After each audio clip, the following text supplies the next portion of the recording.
stop scrolling sebab kita nak break dan borak.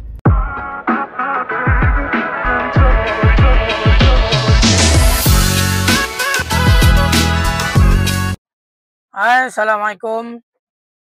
Kita nak ulas lagi berkenaan dengan rombakan kabinet baru-baru ini.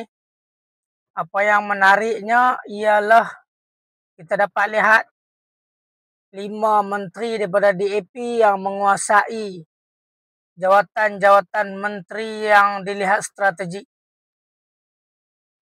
Menteri Pengangkutan, Menteri Wilayah, Menteri Usahawan, Menteri Digital dan Menteri KPKT. Walaupun jawatan-jawatan ini dana yang diterima oleh kementerian tersebut mungkin tidak sebesar Kementerian Pendidikan ataupun Kementerian Kesihatan. Tapi kementerian-kementerian ini dilihat jawatannya sangat strategik kerana kedudukannya dan penguasaannya yang melibatkan pemilikan tanah-tanah di bandar, yang melibatkan penguasaan komunikasi baru, yang melibatkan dana SME, yang melicinkan urusan perniagaan dalam negara. Jadi apabila jawatan 5 menteri ini diberikan kepada DAP, ianya menggambarkan seolah-olah PMX sedang membayar jasa DAP.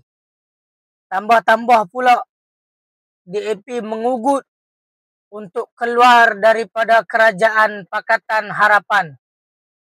Jadi kalau ada teori yang mengatakan tak perlu jadi Perdana Menteri pun boleh berkuasa.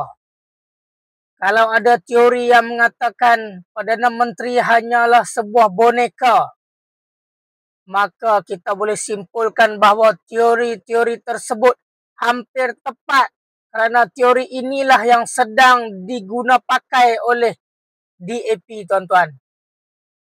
Inilah liciknya DAP, tuan-tuan. Jadi untuk PRU yang akan datang, kita kena kerahkan seramai mungkin orang-orang Melayu, anak-anak muda untuk keluar mengundi. Jika tidak, inilah hasilnya, tuan-tuan dan puan-puan.